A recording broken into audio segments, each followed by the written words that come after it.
Hadirin hadirat, ya, terkhusus ya yang saya cintai, anak-anak santriku semua, putri, yang insyaallah semuanya dirahmati Allah SWT. Amin. Alhamdulillah. Sebelumnya mari kita senantiasa bersyukur kepada Allah SWT atas segala limpahan rahmatnya, sehingga kita begitu sangat merasakan nikmat Allah SWT yang Allah telah berikan kepada kita. Syukur kepada Allah SWT dengan senantiasa mereflekskan lisan kita mengucapkan kalimat thayyibah alhamdulillah, ya. Alhamdulillah, tsumma alhamdulillah, ya. Kemudian juga syukur itu adalah dengan memaksimalkan seluruh potensi yang ada yang Allah berikan kepada kita untuk semakin mendekatkan diri kita kepada Allah SWT.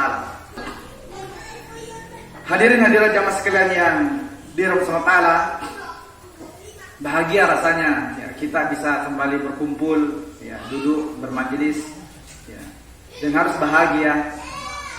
Untuk menyempurnakan kebahagiaan itu tentunya ya mari kita sama-sama wa yatafakkaruna fi khalqis samawati wal ardh, senantiasa memikirkan, mentadaburi, ya, akan ayat-ayat Allah SWT Al-Qur'aniyah maupun kauniyah, ya, agar kita semakin dekat kepada Allah SWT.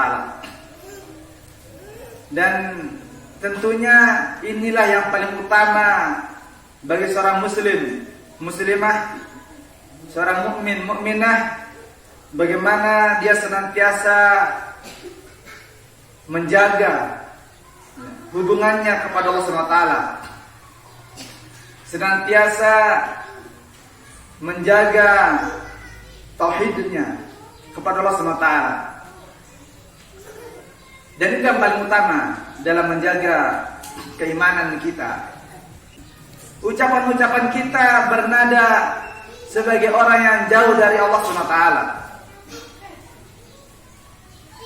Sehingga itulah namanya zikir, ya.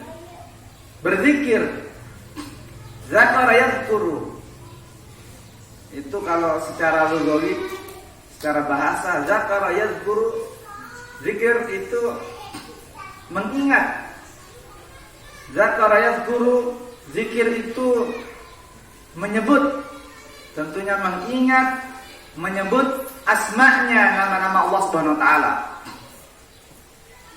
Sifat-sifatnya Allah SWT yang sempurna. Ya, kalau dalam Al-Quran itu kan ada berapa? Berapa santri? Asma wa sifat Allah SWT yang tertulis dalam Al-Quran 99. Zikir. Karena itu sampai, sehingga itu akan sampai menjadi refleksnya seorang muslim menyebut nama Allah SWT, dan tidak boleh lepas, ya. Tidak boleh lepas. Rasulullah telah juga mengajarkan bagaimana zikir supaya tidak lepas itu. Hendaknya seluruh amalan itu dimulai dengan membaca al-basmalah, bismillah, ya. Walaupun ada doa-doanya semua, mau masuk masjid, semua amalan, mau masuk rumah, memasuki sebuah kampung, ya, mau bertemu temannya, saudaranya, apapun, mau bekerja di kebun, mau naik kendaraan, ya. Mulai dengan al-basmalah. Dan setiap mengakhir dari amal solehnya, dari pekerjaannya, itu dengan alhamdulillah, memuji Allah SWT, alhamdulillah, ya. Minimal begitu kalau dihafal doanya semua, ya. Interval antara al-basmalah, bismillah, dengan alhamdulillah itu intervalnya, jaraknya, selahnya itu bernilai zikir, ya, kepada Allah SWT. Masuk ke kamar kecil, bismillah, walaupun ada doanya kalau dah hafal. Apa doanya? Allahumma. Masuk WC apa doanya anak putri? Ini au, ya, Kalau misalkan nggak hafal itu, bismillah saja. Jadi selama di dalam itu, ya kita memang sudah berdoa. Insya Allah dengan zikir itu, basmalah itu, selama dalam itu, maka sama dalam kamar kecil akan bernilai sebagai zikir. Dan pahala kita adalah senantiasa kita berzikir. Dia tidak bisa seorang muslim itu meremehkan namanya zikir. Ya, zikir itu. Dan itu adalah refleks ketauhidan seseorang, hubungan seseorang dengan Allah SWT. Refleksnya itu zikir. Tersandung batu, langsung yang diucapkan adalah zikir, kalimat zikir. Ya, mengingat Allah SWT. Bukan tersandung batu, tersakiti, tiba-tiba yang refleks adalah kata-kata. Tidak bagus kalau diucapkan di masjid ini. Hampir setiap daerah itu ada kata-kata yang tidak menarik. Ya? Disebut itu kata-kata yang jorok itu. Dan itu refleks. Sering kita mendengar itu. Tidak, kita sebagai tulabul ilm, orang senantiasa mengikuti yang senantiasa belajar, sudah tidak begitu lagi. Jadi begitu orang beriman itu, refleksnya orang bertauhid, refleksnya adalah zikir. Mengingat, ingatannya kepada Allah SWT, lisannya kepada Allah SWT, zikir. Suatu ketika ada seorang sahabat Nabi mendatangi Nabi, ya Rasulullah. Itu sahabat Nabi, atau ya sahabat itu, kita sering mendengar kata-kata sahabat ya, sahabat Nabi, sahabat Nabi. Jadi sahabat itu yang dimaksud dengan sahabat Nabi, bukan sahabat bahasa Indonesia, adalah orang yang hidup di zaman Nabi, bertemu dengan Nabi Muhammad SAW, dan dia dalam kondisi Muslim, Islam, beriman, dan dia mati juga dalam kondisi beriman. Itu namanya sahabat. Itu namanya sahabat. Itu disebut sahabat.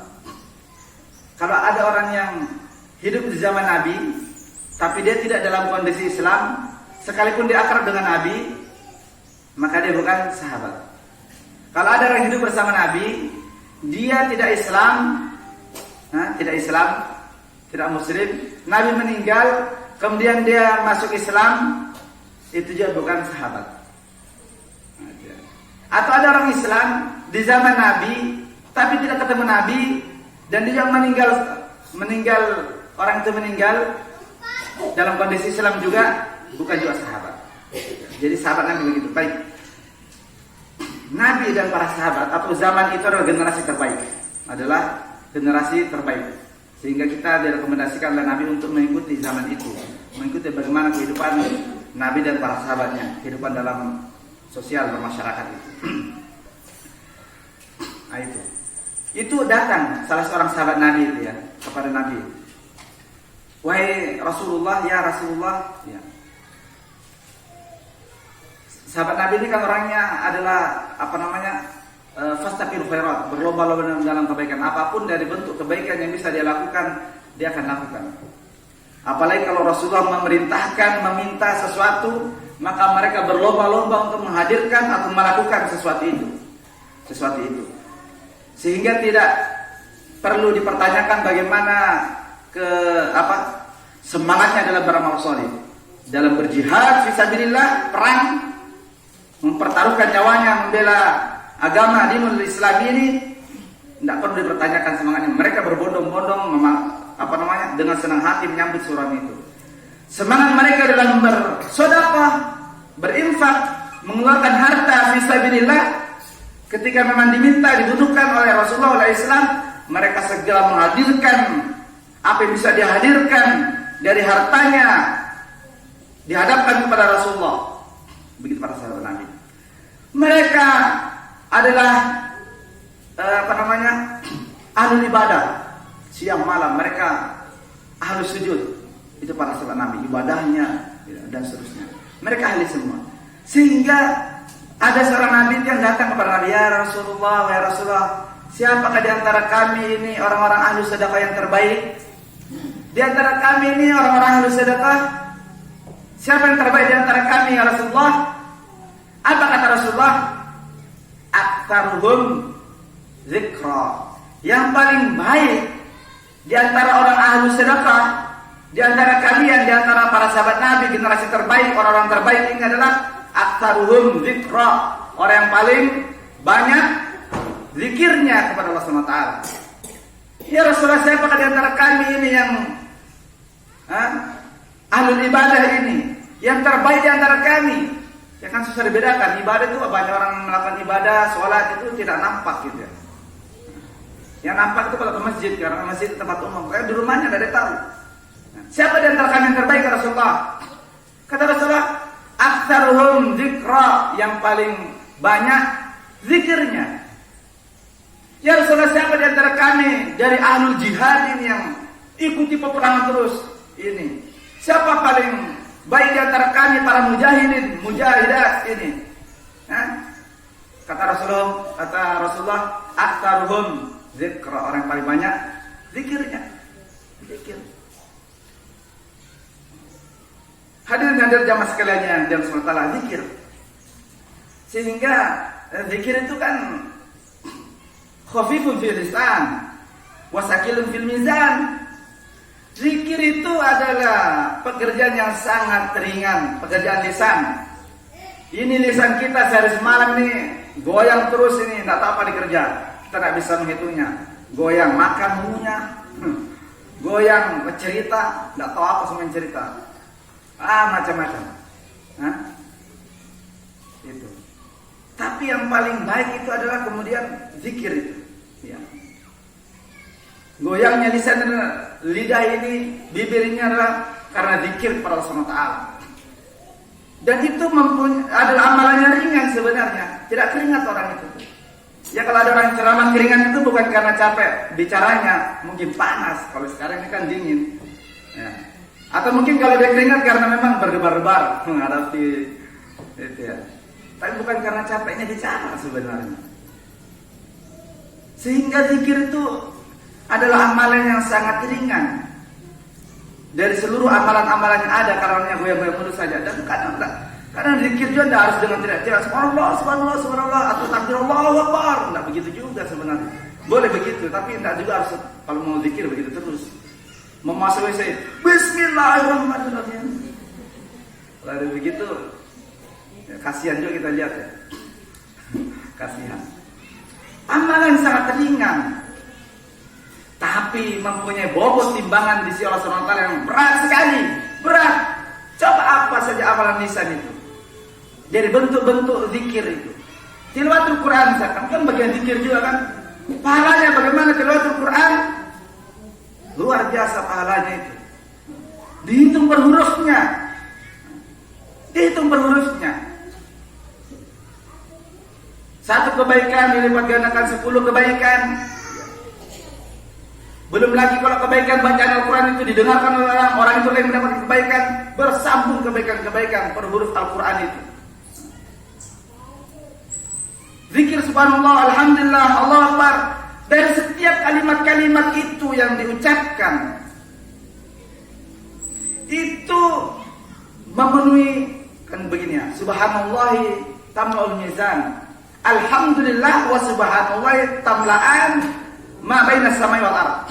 Satu kalimat subhanallah itu mampu memenuhi timbangan Allah Subhanahu wa taala, timbangan. Dua kalimat subhanallah dan alhamdulillah, begitu dalam hadis ya. Hadis arba'in belajar anak putri ya. Iya, ada begitu kan? Mampu memenuhi dua timbangan. Antum kalau hanya berzikir subhanallah alhamdulillah satu hari sudah cukup. Kalau mau hitung-hitung pahala sudah selesai. Dua timbangan yang besarnya timbangan itu memenuhi langit dan bumi. Timbangan apa paling besar di dunia ini? Paling timbangan ton, kintal itu. Dikasih naik coklat di atasnya, kopra di atasnya, satu kintal. Ini timbangan ini masuk semua ini, langit dan bumi hanya satu timbangan. Dan itu penuh dengan satu kalimat subhanallah. Ditambah alhamdulillah lagi, dua timbangan lagi. Kalau ada timbangan dua, kanan kiri begini, dua penuh. Ya kalau diucapkan setiap saat, tidak terhitung. Zikir. Wah, amalan sangat ringan gitu. Tapi sesungguhnya orang berzikir itu karena refleks imannya, refleks kedekatannya kepada Allah SWT, refleks tauhidnya kepada Allah SWT. Karena seorang muwahhid, orang yang bertauhid, orang yang beriman, ini akan menjadikan seluruh amalannya, perbuatannya Allah nilai sebagai ibadah, Allah nilai sebagai amal sholih, Allah nilai nanti sebagai pahala, Allah nilai sebagai menyebabkan diangkatnya derajatnya Allah SWT. Dan amalan orang yang beriman juga ketika dia melakukan amal sholih itu juga sebagai maghfirah. Banyak sekali pahalanya. Apa saja saya sebutkan tadi itu dari satu amalan. Kalau tadi ada orang kasih saya air 1 gelas, kebaikan itu ya. Juga saya kasih 1 gelas. Itu kebaikan. Satu kebaikan tadi itu mengangkat derajatnya yang kasih saya. Kemudian menjadikan ini maghfirah, ampunan. Ada dosa di tempat lain yang tiba-tiba Allah langsung ampuni gara-gara dikasih saya air minum. Dan saya minum. Dan saya butuh waktu itu. Nah, dan pada saat itu juga ini dan sebagainya. Nanti lama dulu. Ini amalan. Ya. Akan terjadi seperti tadi itu ketika dia seorang mukminah, seorang muwahhid bertauhid. Nah, itu akan terjadi ketika dia beriman kepada Allah. Kalau tidak, dia tidak mendapatkan kebaikan sedikit pun. Ya, mungkin dia hanya mendapatkan pujian saja di dunia, tapi di akhirat dia termasuk minal khasirin, termasuk orang-orang yang merugi.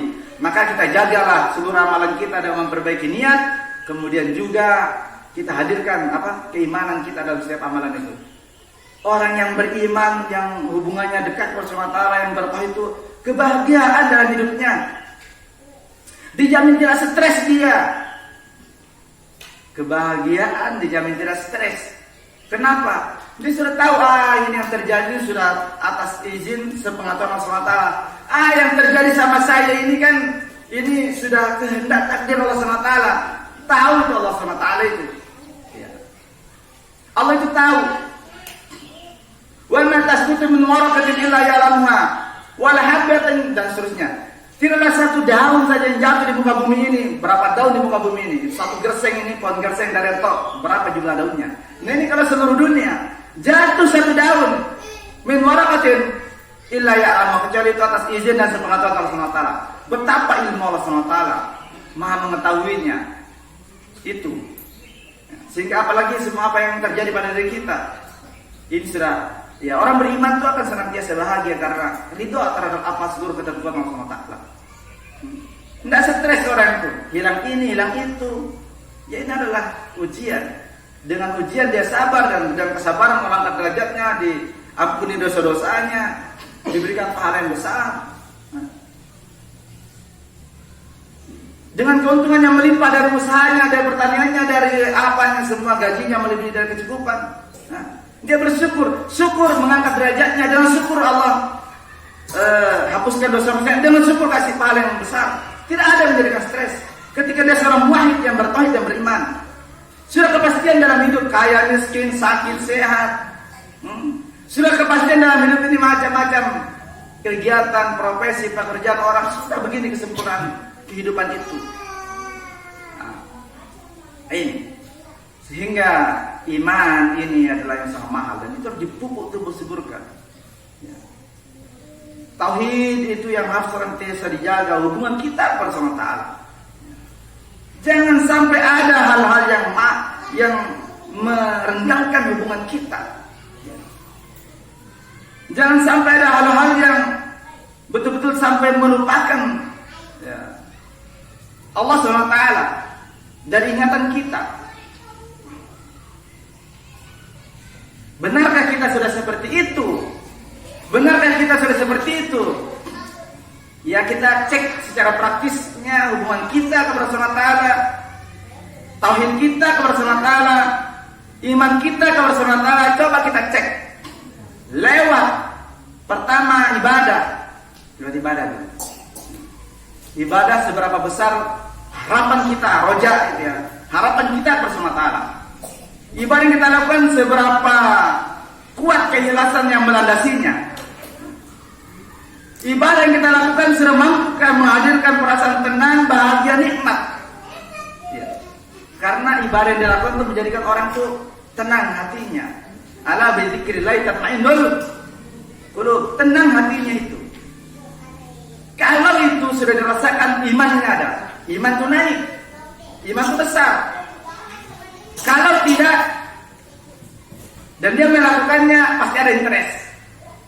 Mungkin kalau santri, tapi tidak ya. Adalah sebuah kebiasaan budaya, kebiasaan yang baik yang sudah membiasa begitu ya. Sehingga kalau tidak ke masjid malu, kalau tidak ikut kegiatan malu. Tapi tidak apa-apa, yang tidak dipaksa dulu. Kita juga kalau tidak berangkat mungkin dalam sebuah kegiatan-kegiatan yang baik malu. Ya. Kalau melandasi penuh interest gitu, karena mau dipuji dan seterusnya, ya berarti belum sepenuhnya iman. Tapi minimal harus berangkat, harus dipaksa memang. Ya. Iman ini harus dipaksa, amal soleh harus dipaksa. Jangan ada juga yang menggagalkan melakukan kebaikan.